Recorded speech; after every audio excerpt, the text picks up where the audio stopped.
This high-quality conference gives you a whole new experience. Today, the 7th edition China Plus and CPRJ Plastic Recycling and Circular Economy Conference opens in Shanghai. There are so many to listen and see, and I have summarized 3 core inspirations from the conference for you. First inspiration is the changes in global market. No matter it's Europe, US, Southeast Asia, or China market, plastic circular regulations in each country have differences. What is common is that each country pays more attention to circular economy.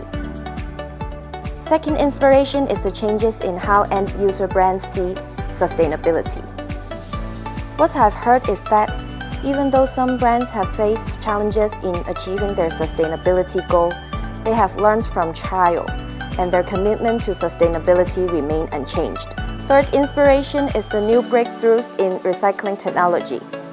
In general, technologies are continuously upgrading, pushing multi-material recycling and high-value and efficient application of recycled materials. Apart from talks and showcases, there is also precise business matching meetings for suppliers and buyers interact. This Plastic Recycling and Circular Economy Conference and Showcase is one of the key concurrent events of China Plus. For more live streaming from China Plus, click the link below and stay tuned.